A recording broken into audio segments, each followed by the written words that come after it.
In our headlines on this Monday, March 16th, here in South Korea, taking to a social media platform, U.S. President Donald Trump claims countries will send warships to patrol the Strait of Hormuz and then calls on a number of nations, including South Korea, to do so. And Trump claims victory against Iran, adding that the regime, quote, wants to make a deal badly. But Iran's top diplomat refutes this claim, asserting that Iran remains committed to defense. KPop Demon Hunters ends the 2026 awards season in the U.S. this past Sunday with 2 Academy Awards, one for Best Animated Feature Film and another for Best Original Song. South Korea is among a number of nations that U.S. President Donald Trump has named to help secure the Strait of Hormuz amid the unrest in the Middle East. Our Park Jun-han starts us off today. U.S. President Donald Trump is expanding his diplomatic push to secure and protect the Strait of Hormuz, reaching out to 7 nations instead of the original 5 he mentioned on Saturday, which were South Korea, China, Japan, France, and the United Kingdom. Reports say Trump is trying to build a broader international coalition to reopen the strait and bring the war with Iran to a close. While Trump did not specify which countries he had contacted or whether they had agreed to assist, he said on Sunday aboard Air Force One that we will remember if any decline. We are talking to other countries about working with us for the policing of the strait. And I think we're getting good response. If we do, that's great, and if we don't, that's great too. South Korea's government gave a cautious response, with the Blue House saying it is closely communicating with the United States and will carefully review and judge the matter. Officials also noted that the safety of international sea lanes and freedom of navigation serve the interests of all nations. They added that Seoul is closely monitoring the situation in the Middle East and the responses of other countries while considering comprehensive measures to protect Korean nationals and secure energy transport routes. 4 other countries have also shown similarly reserved reactions. Japan said it will make its own independent decision and is not planning any immediate naval deployment. France indicated its ships will remain in a defensive posture in the Eastern Mediterranean. The United Kingdom said it is discussing various support options with allies, including possible mine detection equipment, but has not committed to sending warships. China avoided giving a direct answer, only calling for an immediate end to hostilities. Park Jun-han, Arirang News. Also, prospects of a planned summit between U.S. President Donald Trump and his Chinese counterpart Xi Jinping in Beijing in about 2 weeks have been rendered uncertain as Mr. Trump links that potential meeting to his call for assistance in the Strait of Hormuz.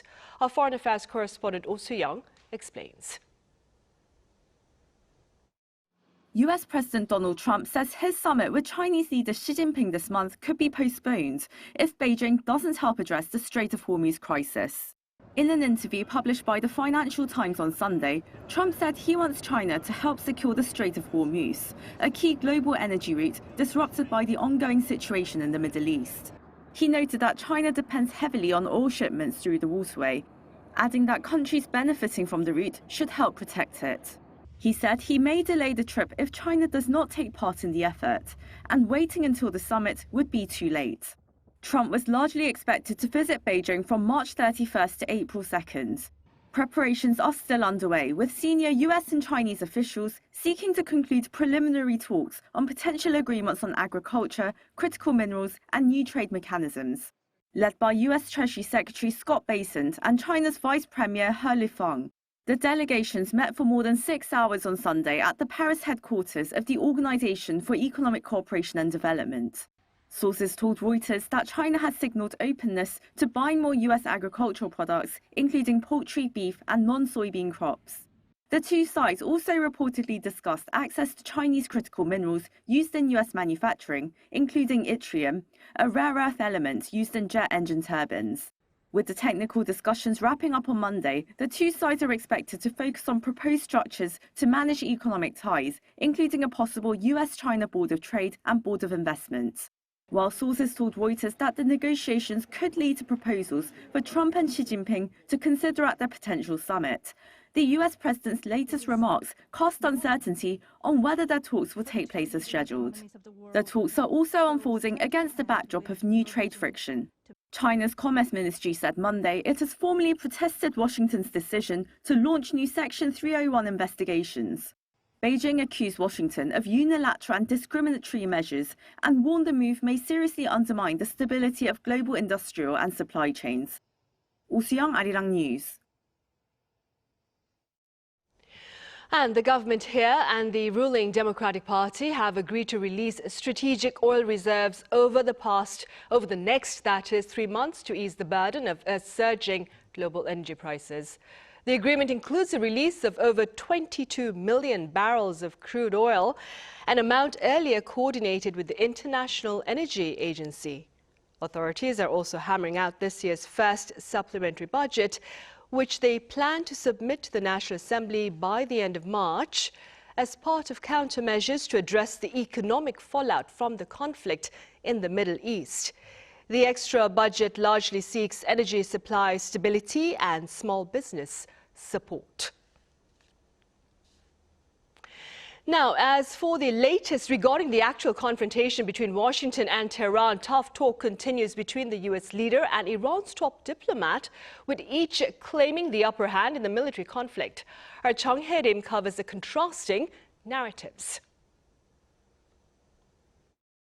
U.S. President Donald Trump is declaring a near-total victory over Iran, claiming American forces have completely decimated Tehran's air defense, navy, and drone manufacturing facilities. Speaking to reporters on Sunday, the president also made striking claims about back-channel diplomacy. We're talking to them, but I don't think they're ready. So I don't even know that we're going to make it. They want to make it deal bad. However, Iranian officials are claiming otherwise. Speaking on CBS's Face the Nation, Foreign Minister Abbas Araghchi said Tehran sees no reason to hold talks with the United States, insisting that Iran has not requested a ceasefire and will continue to fiercely defend itself. The conflicting diplomatic claims come as the multi-front war enters its 17th day. Israel claims to have destroyed over 1,700 Iranian military assets and 100 air defense systems and plans to continue its heavy bombardment for at least 3 more weeks. The Israeli military is also increasing its strikes in Lebanon. Early Monday, a powerful explosion rocked Beirut's southern suburbs as Israel struck at the Hezbollah infrastructure. While there were no immediate reports of casualties, sweeping Israeli evacuation orders have now displaced over 800,000 people across the region. In retaliation, Iran's Revolutionary Guard says it has fired thousands of drones and missiles at U.S. and Israeli targets since the war began. The expanding threat zone forced Dubai International Airport to temporarily halt flights following a drone attack that sparked a nearby fuel tank fire. With both sides locked in a fierce propaganda war alongside the physical battlefield, the path to an actual ceasefire remains highly uncertain. Chung Hae-rim, Arirang News. Meanwhile, South Korea's first military airlift evacuation has brought home over 200 nationals who had been stranded in the Middle East amid the ongoing unrest. Lee Seung-jae has details.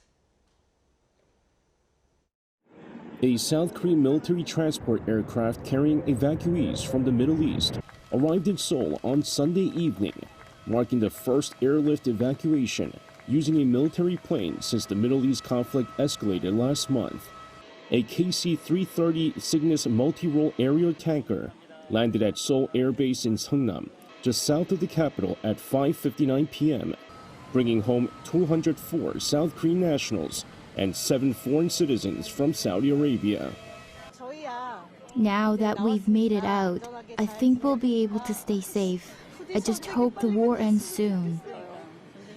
The flight was very comfortable and all of the crew members were extremely professional. They were very helpful for us, yeah. We were originally in Kuwait, so every night that we could hear missiles, and the Korean embassy helped us with a bus to get into Riyadh, in Saudi Arabia, and then they arranged for this flight. So we're very grateful to the Korean government and everybody at the Korean embassy in Kuwait.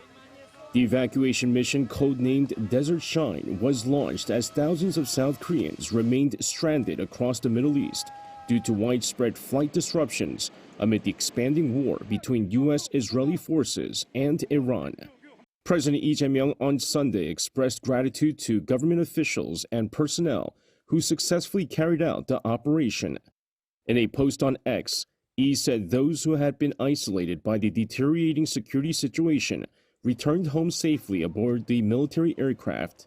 He thanked all those who worked around the clock under difficult conditions to ensure the mission's success, calling the evacuation a meaningful achievement made possible through whole-of-government cooperation. The president noted that the Ministry of Foreign Affairs, the Ministry of National Defense, the Joint Chiefs of Staff, and the Air Force took part in the effort. South Korean diplomatic missions in Saudi Arabia, Bahrain, Kuwait, and Lebanon also played key roles, alongside the government's Joint Rapid Response Team and the National Police Agency. Lee Seung-jae, Arirang News.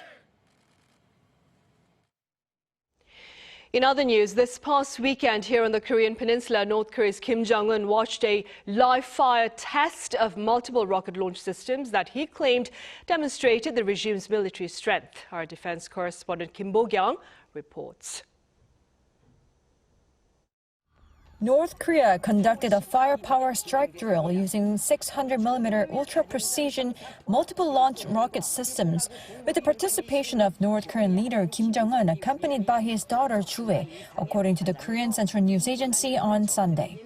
The state-run KCNA reported that long-range artillery units of the Korean People's Army carried out a live-fire strike drill in western areas the previous day using 12 MLRS units manned by 2 artillery companies firing 600mm ultra-precision rockets. Kim Jong-un underlined that the drill was to cause uneasiness among forces hostile to the north, enemies within a 420-kilometer strike range. The media also added the rockets hit an island target about 364.4 kilometers away in the East Sea with an accuracy of 100% and released photos showing the rockets being launched sequentially. One expert said these were clearly to demonstrate forces it could use against South Korea. By clearly mentioning the target range, North Korea was showing that major South Korean military bases, including the Seoul area, are within range. Firing more than 10 missiles at once is unusual and likely meant to show it could overwhelm missile defenses such as THAAD or Patriot. Kim was quoted as saying the MLRS would immediately be used as a secondary means for a massive destructive strike in case defense measures fail to prevent foreign forces from launching military provocations or invasions. This comes a day after South Korea's Joint Chiefs of Staff said it detected more than 10 ballistic missiles launched from the Sunan area of North Korea toward the East Sea at around 1:20 p.m. on Saturday. The launches are widely seen as a response to the ongoing U.S.-South Korea joint military exercise Freedom Shield, which began on the 9th. Kim Bo-kyung, Arirang News.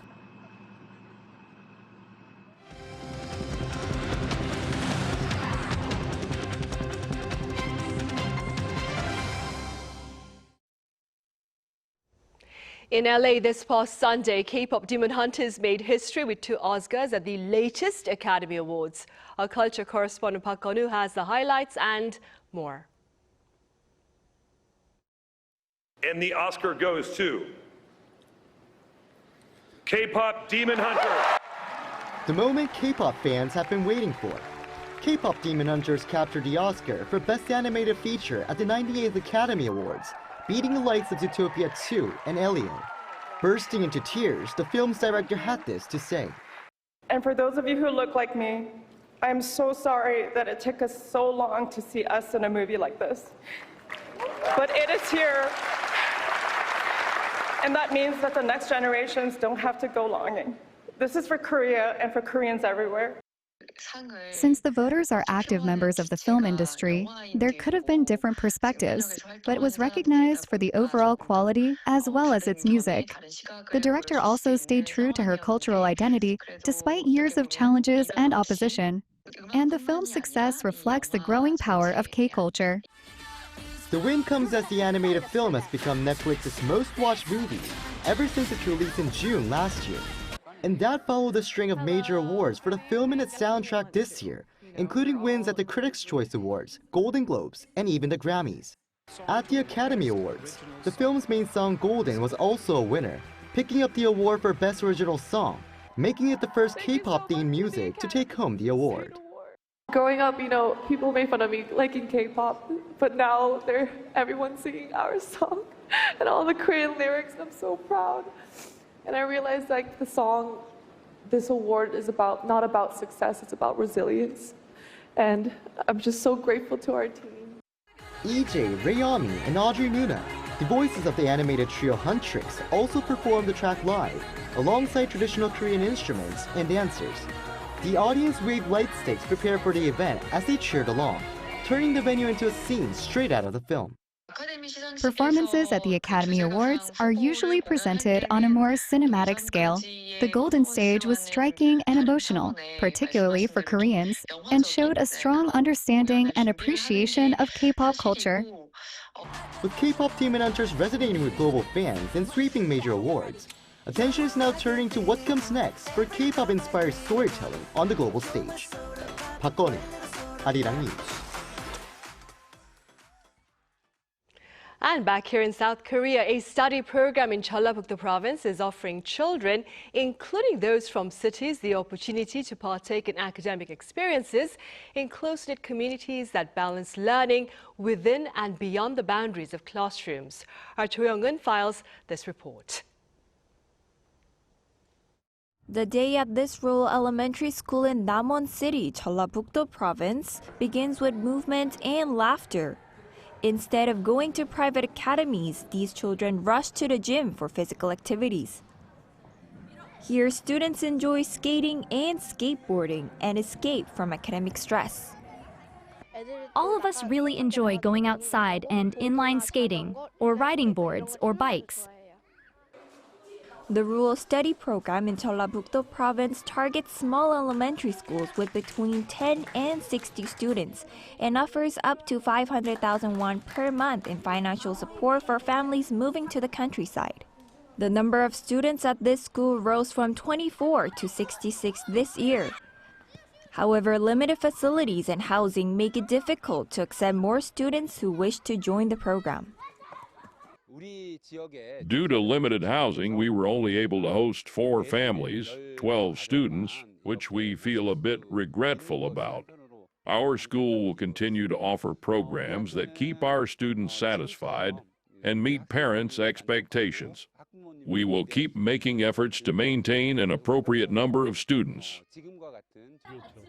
Beyond the classroom, the students explore the village itself, where they are encouraged to connect with the wider community. These elementary school students are visiting the Rural Administrative Center, where they'll meet with community leaders and residents and learn about the village as part of the curriculum. Along the way, they stop to observe nature and learn about living organisms, even watching the principal move a beehive from a building. Students also show curiosity about rural life, asking questions and talking with official workers and even the city mayor. After school, we followed 2 children whose family came from Seoul to join the rural study program this semester. For now, they are staying at a village community center as permanent housing has not yet been arranged. We initially applied for a 2-year stay, but we're also considering continuing through middle and high school. In Seoul, we hardly knew who lived next door, but here, the residents feel like one big family. For many families, the rural study program is more than a temporary experience. It is a chance to rethink what education and community can look like. Cho Young-eun, Arirang News, Namwon.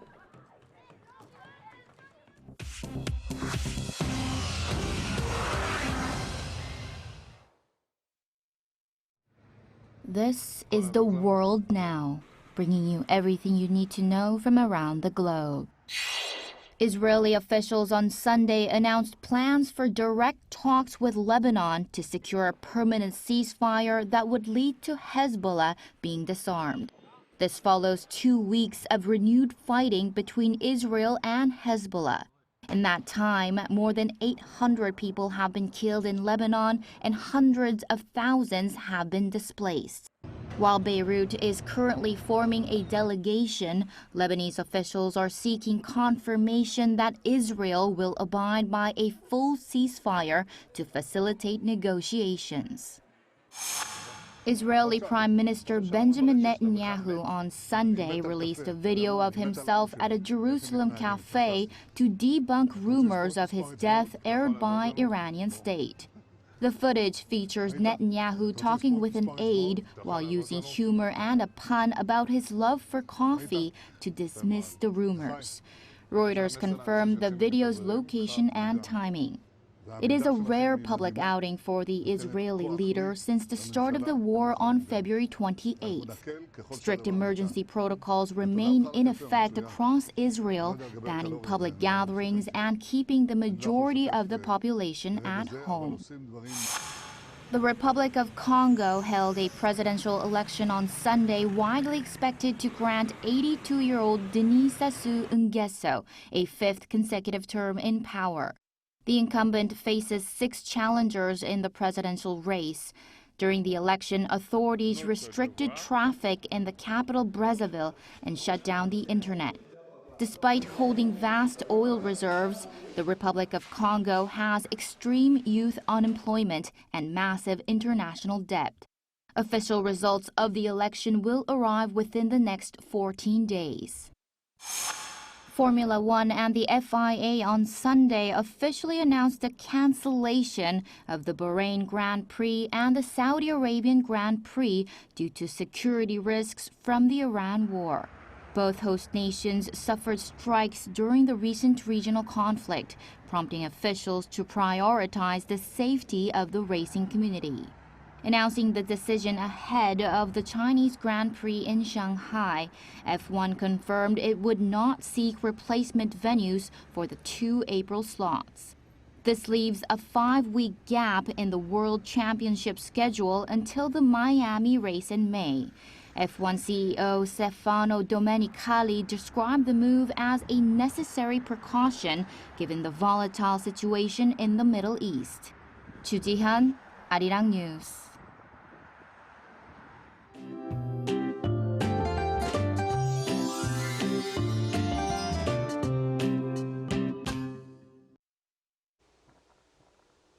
Hello, I'm Lee Jung-min, and I'll be presenting the weather forecast starting from today. Today's air quality remains poor due to high levels of fine dust that flowed across the country yesterday. Across much of the country, ultra-fine dust levels will remain high and combined with fog in some areas. This will reduce visibility. It was a chilly start to the day with sub-zero temperatures in some regions, but these will rise across through the afternoon. Tomorrow morning will still feel quite chilly. Many inland areas will start the day at near or below freezing. Seoul will begin the day at 2 degrees, Chuncheon -2, and Daejeon 0 degrees. Highs will rise to 15 degrees in Seoul, Gwangju, Daegu, Busan all topping out at 17 degrees. Some sporadic rain will also be experienced. The rain will mostly taper off by tomorrow night. However, on Jeju Island, showers may linger into early Thursday morning. For the rest of the week, we'll continue to see typical early spring weather with large temperature swings. Now here's a look at the weather around the world.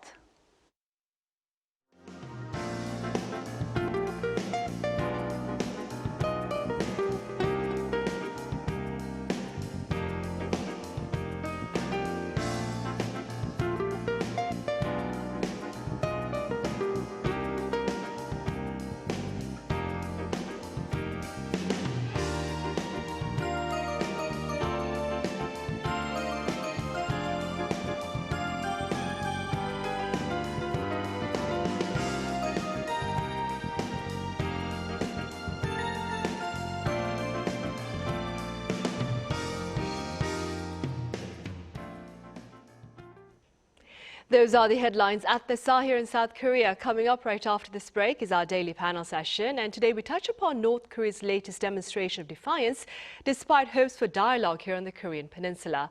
Do stay with us.